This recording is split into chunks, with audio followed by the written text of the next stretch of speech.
Kembali bersama kami di NTV Prime dan kita masuk dalam segmen NTV Dialog Prime. Pemirsa, pemerintah resmi berlakukan ekspor satu pintu untuk komoditas utama melalui PT Danantara Sumber Daya Indonesia, PT DSI Persero mulai 1 Juni 2026. Tujuan pembentukan PT DSI adalah mencegah kebocoran devisa dan mengoptimalkan penerimaan negara.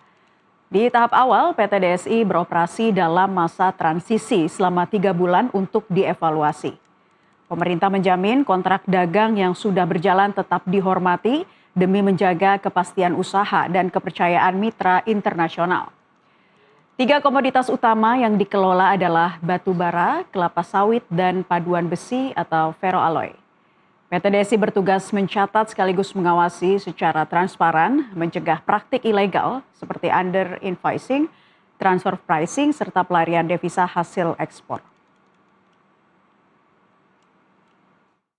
Ekspor nasional, dan ini adalah penopang surplus neraca perdagangan yang terjadi selama 71 bulan berturut-turut, dan dengan gambaran nilai ekspor batu bara sekitar 24,48 miliar US dollar, kemudian kelapa sawit CPO dan sebesar 24,42, kemudian terkait dengan ferroalloy atau besi paduan sebesar 16,49 miliar US dollar.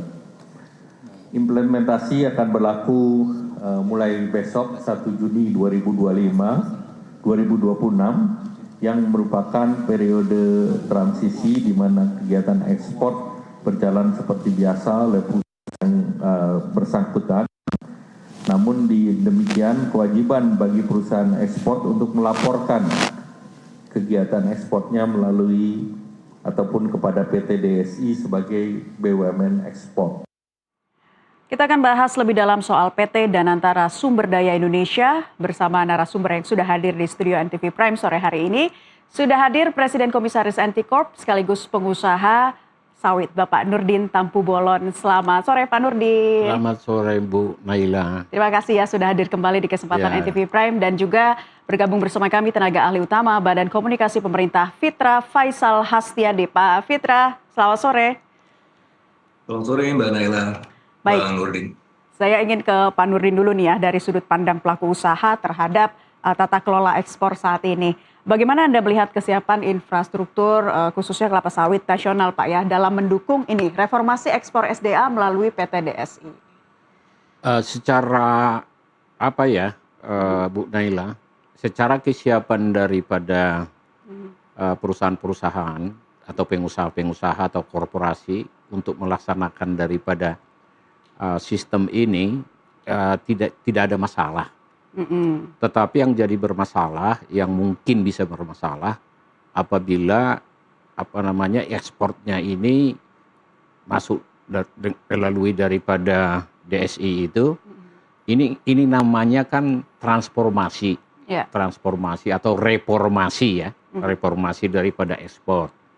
Di mana yang masa transisi itu adalah pemerintah hanya sebagai monitoring, pengawasan, dan juga memastikan daripada seluruh aturan-aturan ekspor itu, dan DHE itu dana hasil ekspor itu masuk ke Indonesia.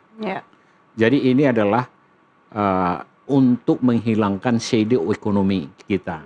Jadi shadow ekonomi itu yang jumlahnya sangat besar, yaitu under invoicing, under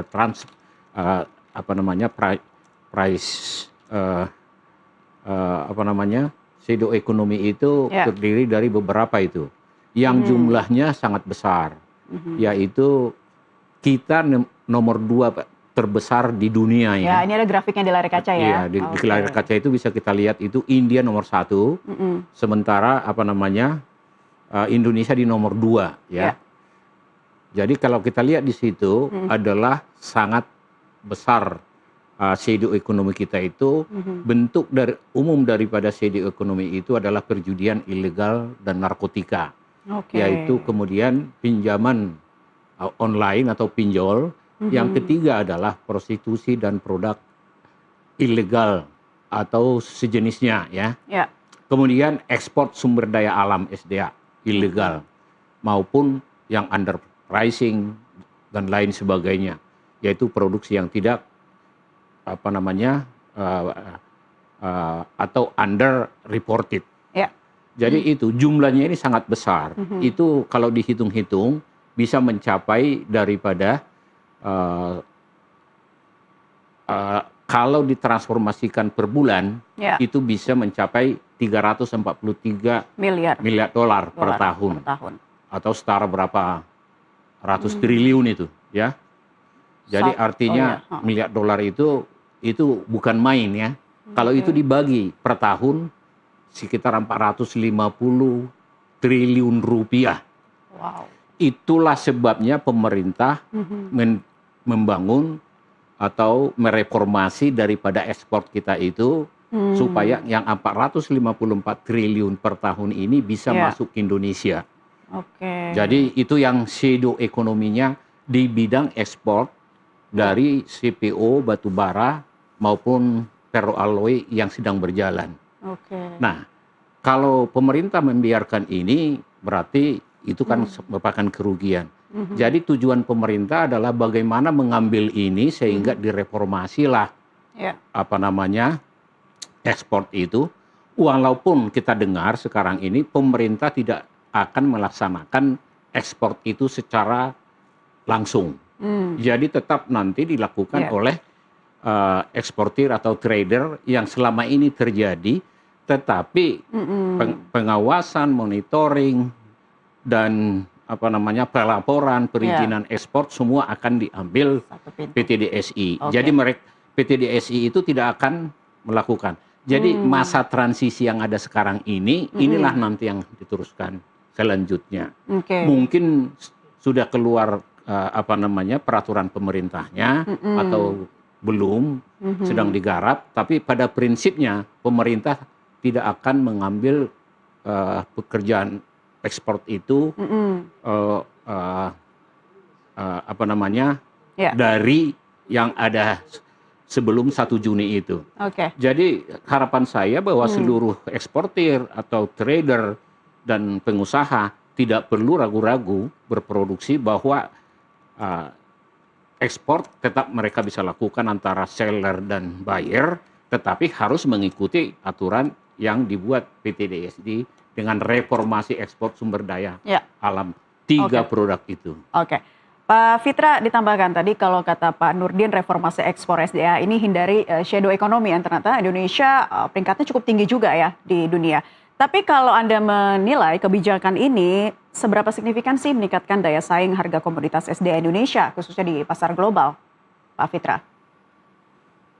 Iya, Mbak Nela. Jadi kalau kita ukur dari sisi motivasinya ya, apa yang disampaikan Pak Presiden pada tanggal 20 Mei ketika beliau mengumumkan langsung ya kebijakan ini, bahwa motivasinya lebih karena tadi seperti yang disampaikan oleh Pak Nurdin, under invoicing atau yang dalam ekosistem yang lebih besar, shadow economy.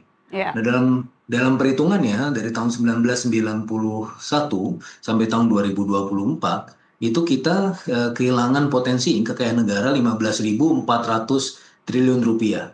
Nah, kalau kita bandingkan ya dengan GDP kita di tahun 2025 yang hampir 25.000 triliun rupiah ya, kita bulatkan, itu artinya 64% ya dari GDP kita itu ya hilang ya selama kurang lebih 34 sampai 35 tahun terakhir. Nah, oleh karenanya ini kemudian diperbaiki ya oleh pemerintah. Bagaimana mekanisme under invoicing, transfer pricing, dan juga under counting ini menjadi perhatian khusus oleh pemerintah. Nah, jadi keberadaan PT DSI ini adalah pertama ya untuk memfasilitasi ekspor dan untuk mengurangi potensi under invoicing. Nah, dalam konteks itu maka kalau dalam pelaksanaannya, jadi kan ini juga banyak concern ya di lapangan dari masyarakat, terutama para pelaku usaha, bahwa ini akan mendisrupsi harga, ini akan kemudian mengambil potensi keuntungan dari emiten, dari para pengusaha dan seterusnya yang pada akhirnya ya mengakibatkan adanya mispersepsi juga ya di Ya. awal-awal. Tetapi berdasarkan PP yang sudah dikeluarkan ya, PP 24 tahun 2026 tentang tata kelola ekspor SDA, yang mana fokusnya adalah untuk 3 komoditas utama ya. Jadi batu bara, kemudian ada ferroalloys, dan kemudian ada CPO. Tiga ini itu hitungannya 66 billion US dollar ya dalam konteks ekspornya. Nah, yang mana ini merupakan 23% dari total ekspor kita yang sangat signifikan. Nah, dari situ ya kita tidak kemudian mengcover semuanya dulu ya. Jadi ini ada beberapa low hanging fruits yang kita kejar terlebih dahulu karena memang potensi misinvoicingnya itu sangat tinggi di 3 komoditas utama ini. Nah, yang kemudian yang dilakukan pemerintah adalah tidak mendisrupsi harga, justru ingin mengedepankan fair pricing. Bagaimana kita mengenal apa itu istilah under invoicing, yang mana banyak sekali pengusaha-pengusaha yang tidak tertib itu mematok harga atau menggunakan harga di bawah harga internasional ya, Oke. sehingga dengan demikian realisasi labanya di dalam negeri itu menjadi lebih kurang ya, itu dinamakan under invoicing, sehingga ada Oke. kurang bayar pajak. Dan sementara mereka melakukan transfer pricing ke tempat cangkang di luar Ya. negeri ya, beberapa negara, dan realisasi labanya di situ lebih besar, sehingga potensi kekayaan negara ini yang kemudian coba kita moderasi ya, coba Oke. kita fokuskan lagi. Nah, dalam konteks itu, maka dalam beberapa hitungan ya, memang pemerintah belum melakukan hitung-hitungan yang spesifik ya, Pak Purbaya dan juga Kemenko Ekonomi juga masih menghitung. Tapi berdasarkan hitung-hitungan yang saya lakukan ya sebagai seorang ekonom, ada beberapa potensi ya. Kalau dari sisi revenue, setidaknya di tahun ini sampai tahun depan, kita memiliki potensi untuk meningkatkan revenue kita antara 51 sampai 108 triliun rupiah ya untuk masa inisiasi awal ini. Dan kemudian dari sisi cadangan devisa ya, ini juga dapat meningkatkan potensi ya, peningkatan cadangan devisa yang paling rendah itu 14 billion US dollar di Oke. tahun ini, sampai yang paling tinggi itu sampai tahun depan 44 billion US dollar. Sehingga kalau kita melihat cadangan devisa kita sekarang 145 billion US dollar dengan Ya. tambahan kurang lebih 44 billion US dollar, harusnya kita sudah hampir 190 billion US dollar ya dalam 2 tahun ke depan atau di tahun ini ya. Jadi kita Oke. kehilangan potensi sekitar sebesar itu, Mbak Naila. Oke, baik. Tadi yang digarisbawahi dari pernyataan Pak Fitra adalah bagaimana kemudian kebijakan ini bisa memfasilitasi ekspor, mengurangi under invoicing, dan ada beberapa potensi untuk bisa meningkatkan revenue juga ya. Pak Fitra, Pak Preskom kami akan kembali, dan juga pemirsa NTV Prime tetaplah bersama kami usai jeda azan maghrib. NTV Dialog Prime akan kembali hadir sesaat lagi.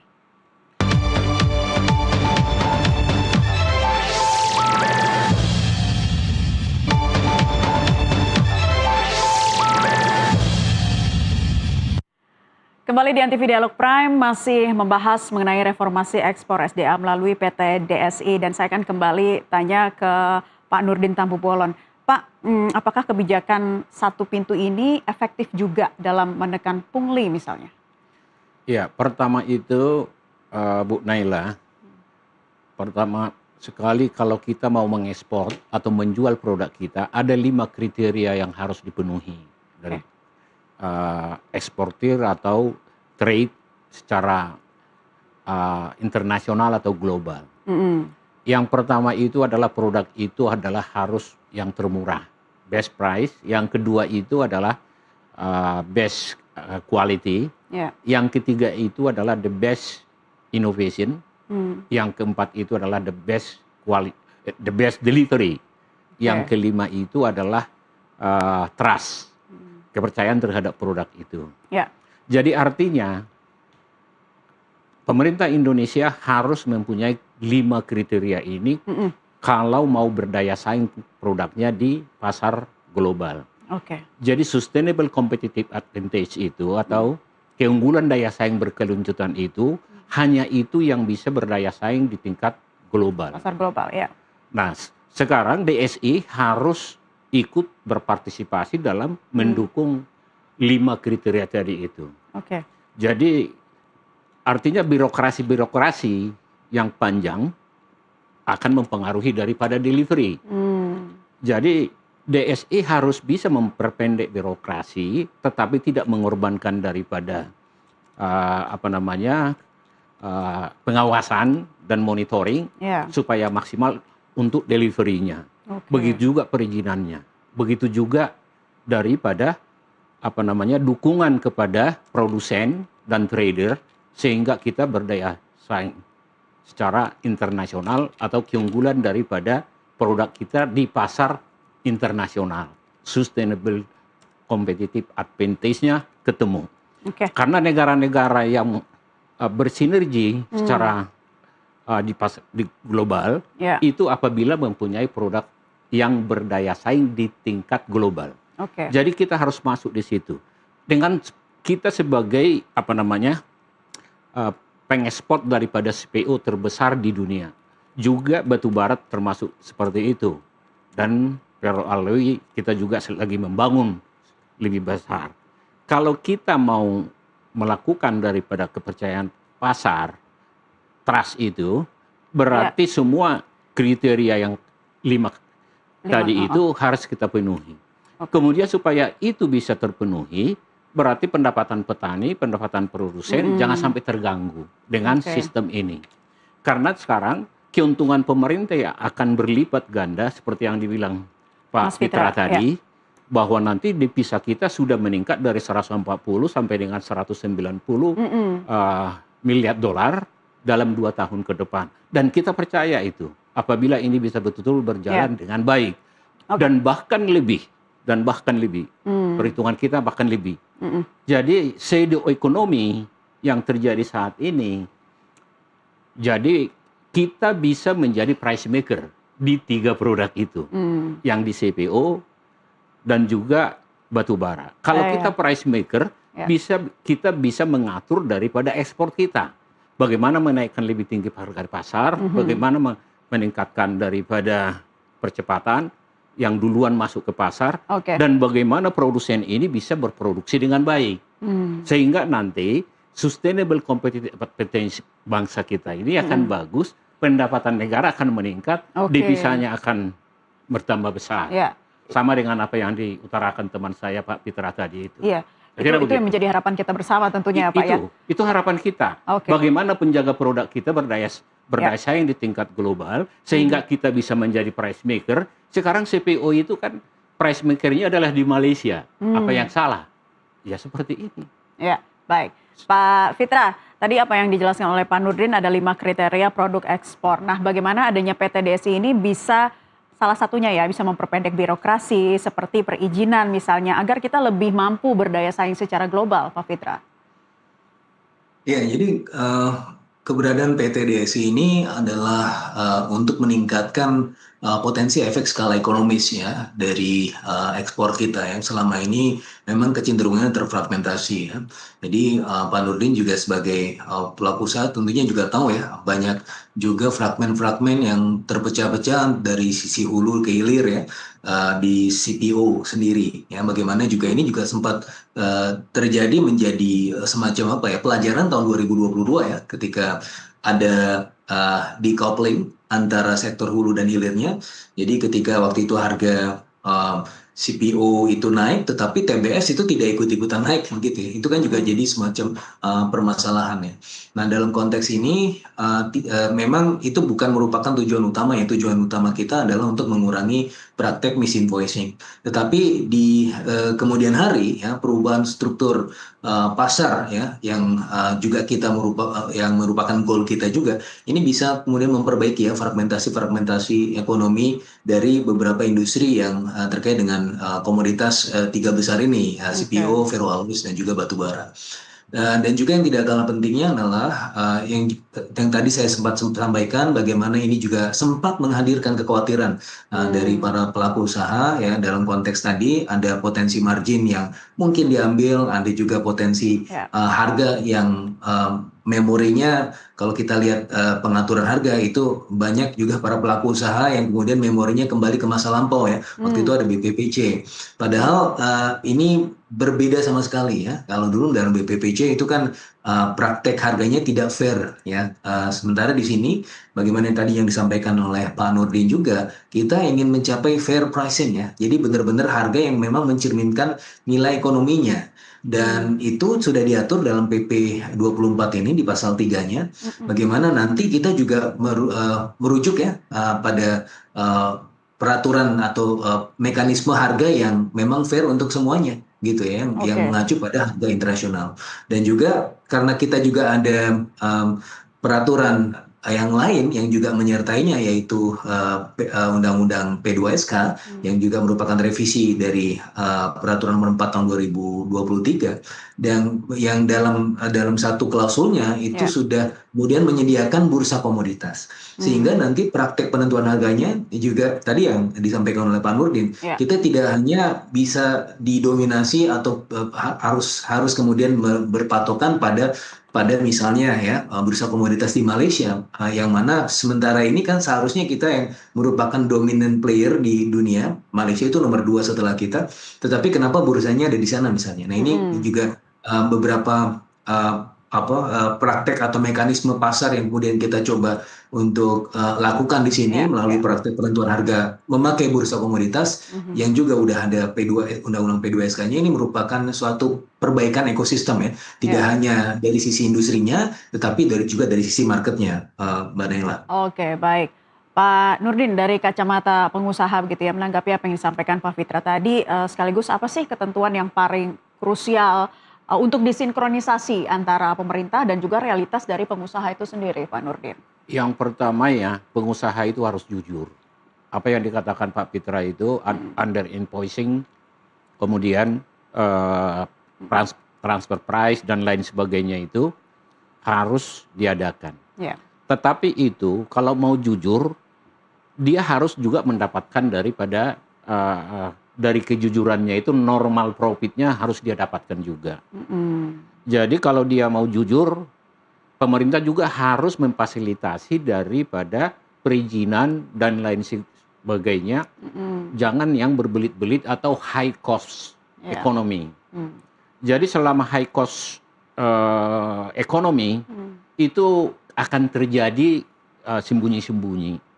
Jadi dalam hal ini kita harapkan PT DSI nanti betul-betul melakukan support, dan peraturan-peraturan itu dengan sendirinya akan diikuti dan senang hati para petani dan juga para korporasi yang memproduksi barang dan jasa ini, CPO, 3 produk tadi itu akan dia bisa harmonis berjalan dengan ketentuan pemerintah. Bagaimanapun sinergitas antara pengusaha, pemerintah, dan petani yang juga masyarakat itu harus sinergi. Jadi tidak ada yang dirugikan. Pemerintah akan makin diuntungkan dengan memfasilitasi petani dan memfasilitasi korporasi dalam memproduksi barang dan jasa dengan harga yang lebih murah dan juga tidak berbelit-belit. Tidak berbelit-belit artinya peraturan-peraturan itu harus ada jaminan investasi, harus adanya keamanan atau law enforcement yang tegas terhadap pelanggar aturan-aturan, sehingga ada efek jera daripada orang-orang yang melakukannya. Tetapi pemerintah juga harus memberikan insentif kepada para petani, sehingga petani itu bisa berproduksi dengan baik. Kemudian dari hasil sinergitas itu, komunikasi, koordinasi, kolaborasi antara pemerintah, petani, dan juga korporasi itu bisa secara maksimal meningkatkan produktivitas. Dan 5 kriteria tadi itu, the best price, the best quality, the best innovation, the best delivery and trust daripada produk kita itu laris manis itu di pasar global, dan akhirnya kita bisa menjadi price maker. Kalau kita jadi price maker, bisa kita mengatur daripada perdagangan itu untuk mendapatkan keuntungan yang lebih besar atau keuntungan yang biasa. Bahkan kita bisa mengatur bagaimana industri kita ini semakin berkembang, hilirisasinya dan juga hulunya, mulai dari pupuknya, herbisida sampai dengan tanamannya, maupun hilirisasi sampai dengan macam-macam. Setelah CPO ada minyak goreng, ada mentega, ada biodiesel dan segala macam. Kalau ini bertransformasi semua produk itu, makin banyak nilai tambahnya di Indonesia. Sekarang ini kita masih ekspor CPO itu sebanyak 50 juta ton per tahun, kira-kira segitu. Ya. Tapi kalau yang kita ekspor adalah barang jadi, added value-nya bisa 2-3 kali lipat dari harga itu. Jadi kita ciptakan iklim yang kondusif terhadap daripada produk. Harapan kita di 3 strategis itu di tahap awal, dan seterusnya nanti produk-produk lainnya seperti yang dibilang Pak Pitra tadi, itu kita kembangkan lagi seperti itu, sehingga Indonesia tidak perlu lagi meminjam uang ke luar negeri. Kita hanya menunggu daripada produk ini dan kebijakan ini menelurkan daripada duit dan produk-produk yang masih bisa kita tingkatkan di pasar global, sehingga berdaya saing global, sustainability, competitive advantage-nya bisa dicapai. Kira-kira begitu. Oke, baik. Tadi yang juga digarisbawahi adalah terkait dengan pengusaha, pemerintah, dan juga petani ya. Tidak lupa petani, ini harus bisa saling bersinergi. Pak Fitra, bisa ditambahkan kalau misalkan perbandingan operasional PT DSI ini sebelum dan sesudah adanya PT DSI ini seperti apa sih? Ya, jadi tidak ada disrupsi yang sangat signifikan, ya, sebagaimana yang saya sampaikan tadi, mekanisme penentuan harganya masih berdasarkan mekanisme penentuan harga internasional yang nanti juga kita akan mengacu pada praktek bursa komoditas, ya, yang fair. Kemudian dalam konteks penentuan margin, ya, biar bagaimanapun ini adalah entitas usaha, ya, butuh margin juga. Tetapi marginnya ini hanya untuk ongkos operasional. Jadi yang saya lihat potensinya antara 0,05 sampai 0,1%. Jadi sangat tidak signifikan ya untuk bisa mendisrupsi harga atau kemudian mengurangi margin dari usaha.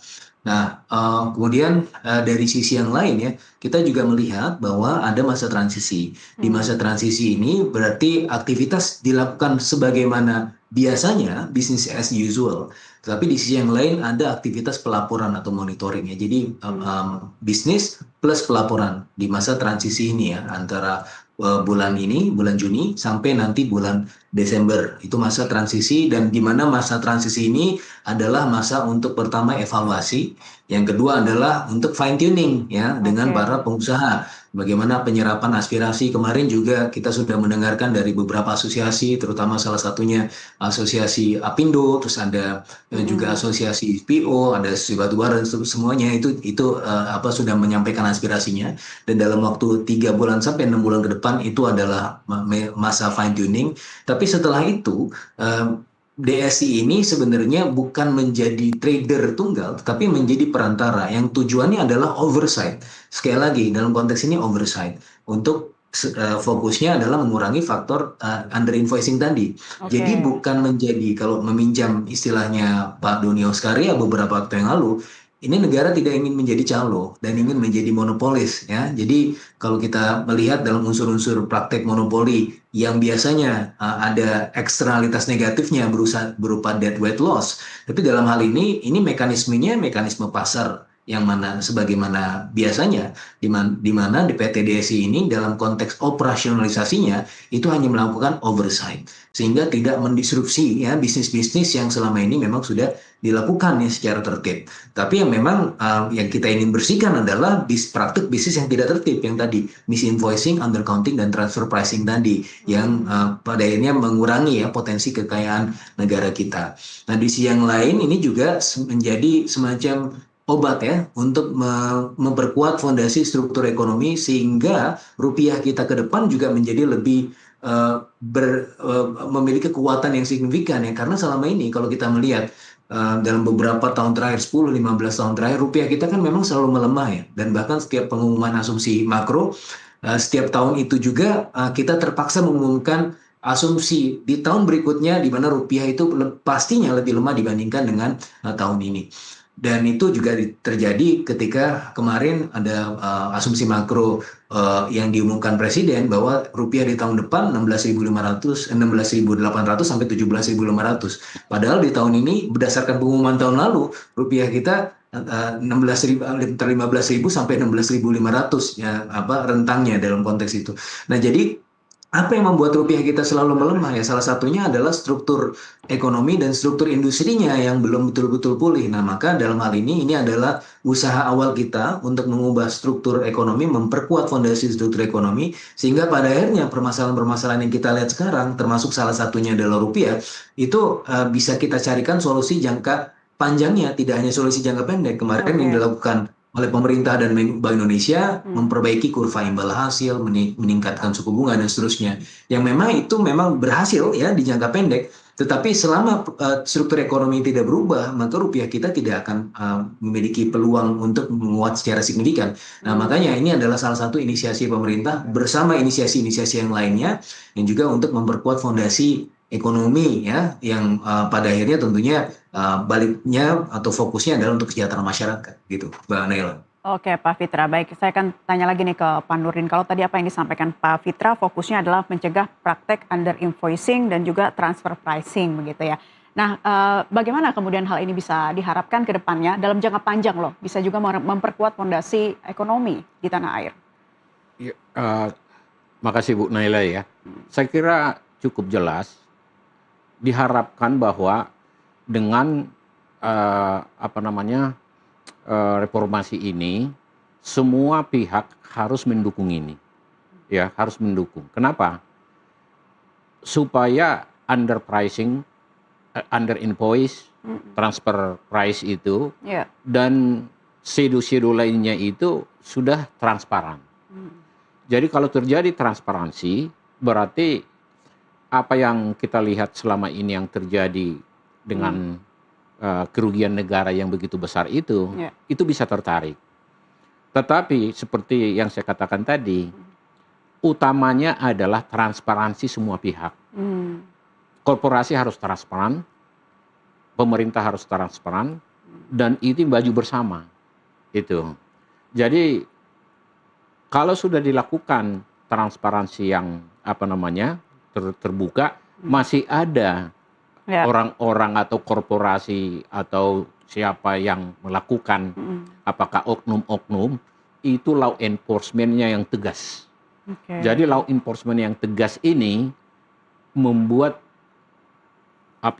efek jera kepada pelanggar-pelanggar yang betul-betul mengganggu daripada proses daripada reformasi ekspor ini. Karena hanya reformasi ekspor inilah yang bisa kita harapkan membangun ekonomi kita seperti apa yang dikatakan beliau ini tadi, dalam penguatan daripada ekonomi kita secara total. Karena kalau tidak, kita bisa terpuruk daripada bangsa-bangsa lain, karena uang kita selalu akan berada di luar negeri, hasil devisa kita tinggal di sana, dan ini secara transparan kita harus jaga itu dan kembalikan kepada republik, kepada negara, diinvestasi di sini. Jadi menurut saya tidak ada kesulitan yang dirasakan oleh pengusaha apabila mereka melakukan daripada transparansi daripada ekspornya dengan profitnya yang normal. Selama normal practice, why not? Kita semua bisa berjalan. Tetapi pemerintah pun harus transparan. Jangan ada oknum-oknum yang seperti bagian-bagian yang kita lihat dan ada ditangkap KPK, ada ditangkap dari kejaksaan. Nah, kalau ini terjadi, ini bisa jadi masalah lagi, masalah baru lagi. Nah, sekarang pemerintah sudah harus melihat daripada bagaimana membuat ini berjalan dengan baik, bagaimana mengontrol yang bisa melakukan penyelewengan, dan bagaimana kecepatan delivery tadi itu, supaya nanti semuanya bersinergi dengan baik. Saya kira transparansi daripada pemerintah, transparansi daripada dunia usaha maupun pelaku-pelaku lainnya harus diharapkan. Jadi kalau udah seperti itu, baru Indonesia bisa menunjukkan kemampuan terbaiknya di dunia ini. Saya kira itu. Itu poinnya menurut saya. Pak Fitra, kami juga ingin tahu ya, dijabarkan lebih spesifik lagi nih, kewenangan operasional dari PT DSI itu sebenarnya seperti apa? Seluruhnya termasuk pengemasan komoditas ekspornya atau hanya penerimaan laporan misalnya? Ya, jadi memang di masa transisi ini 3 bulan sampai 6 bulan ya. Jadi 3 bulan awal, kemudian 3 bulan periode yang kedua sampai in total 6 bulan itu adalah untuk pelaporan saja, gitu ya. Nah, tetapi kemudian nanti ya beberapa hal ya terkait dengan operasionalisasinya itu akan menjadi single entity ya, menjadi ini jadi operator ya di mulai dari tanggal 1 Januari 2027. Tetapi operator ini pun ya fungsinya adalah untuk oversight ya, sekali lagi ya, bukan untuk kemudian menjadi trader, Oke. tetapi menjadi perantara ya, menjadi mediator, menjadi arbitrage gitu ya. Jadi dalam konteks bagaimana menghubungkan antara para produsen ya dari komoditas tersebut kepada para buyernya di luar negeri ya. Jadi bukan beli putus terus kemudian kita jual lagi, bukan. Tapi ini menjadi semacam perfect oversight ya. Dan tentunya juga kontrak-kontrak yang sifatnya sudah ada, sudah established, yang sudah jangka panjang itu juga tidak akan diganggu-gugat. Oke. Kita akan evaluasi tentunya ya. Oke. Kalau misalnya memang ada kontrak-kontrak yang tidak tertib, misalnya masih ada potensi under invoicing, nah itu perlu ditinjau ulang dan ya dibutuhkan kontrak baru yang mengurangi praktik under invoicing tersebut. Tapi pada gilirannya nanti di awal tahun depan 1 Januari 2027 ketika memang sudah fully operational, ini juga fokusnya adalah untuk menjadi ya tadi perantara, oversight, bukan kemudian untuk menjadi trader. Nah itu kurang lebih ya. Ya, Dan baik. ini sudah jelas sekali ya tertera dalam PP 24 tahun 2026 gitu. Jadi mengenai bagaimana fungsi dan antara dalam hal ini PT DSI Ya. untuk menjadi operator tersebut. Oke, dalam Mbak menjadi Nel. operator dan juga perantara ini, Pak Fitra, strategi apa yang bisa dilakukan oleh PT DSI khususnya ya, bisa meminimalisir hal-hal yang tentunya tidak diinginkan, dan tadi apa yang dikatakan oleh Pak Preskom, siap nggak untuk law enforcement yang lebih tegas nantinya? Ya, jadi tentunya dalam hal ini PT DSI tidak bisa sendirian ya. PT DSI adalah ya operator. Tapi dari sisi yang lain ya penguatan ekosistem ini ya akan senantiasa dilakukan oleh pemerintah ya. Bagaimana juga law enforcement ini kita bahkan sudah melihat ya beberapa contoh law enforcement yang sudah terjadi dalam beberapa bulan ke belakang ya. Kita sudah melihat bagaimana Kejaksaan Agung, KPK, terus kemudian bagaimana aktivitas dari BPKP untuk kemudian mengintai ya potensi-potensi buruk ya dalam illegal bukan hanya transfer pricing, bukan hanya under invoicing, tapi juga hal-hal yang terkait dengan embezzlement dan seterusnya. Nah ini akan terus dilakukan ya, akan melibatkan berbagai pihak. Nanti DSI juga pastinya akan juga bekerja sama dengan Bea Cukai, dan dalam hal ini juga ada pengawasan ya yang juga melibatkan para aparat penegak hukum. Dan juga dalam beberapa diskusi-diskusi yang lainnya juga akan melibatkan beberapa lembaga-lembaga pemerintah yang memang yang terkait ya dengan aktivitas ekspor impor ini ya, tidak hanya lembaga pemerintah tapi juga kementerian teknis ya, seperti misalnya Kementerian Perdagangan dan juga Kementerian SDM. Oke, terakhir Pak Nurdin dari kalangan pengusaha, apa yang ingin disampaikan gitu ya, khususnya juga kepada pemerintah agar kemudian PT DSI ini bisa tadi seperti dikatakan Pak Fitra menjadi perantara dan jangka panjangnya bisa mendukung perekonomian Indonesia. Harapan dari pengusaha cukup jelas ya, bahwa pengusaha akan mendukung dari program itu kalau hanya dia oversight dan monitoring dan perizinan dan semua. Harapannya jangan sampai birokrasinya ini menghambat daripada ekspor yang akan dilakukan itu. Ya. Jadi kalau bisa dengan sistem yang dilakukan melalui PT DSI ini malah lebih cepat dari sebelumnya. Cuman ini kan ada urusannya dengan Bea Cukai, ada yang dengan perdagangan, masih ada juga dengan suku Pindo dan lain sebagainya, sertifikasi. Kan ini semuanya persyaratan yang dibutuhkan melalui daripada buyer, quality dan segala macam. Nah, untuk itu pemerintah PT DSI sudah mengantisipasi ini supaya ini nanti bisa lebih cepat. Dan kemudian bagaimana DHE ini bisa betul-betul jalan, Menteri Keuangan juga harus diikutkan. Kemudian juga misalnya aliran dananya seperti apa.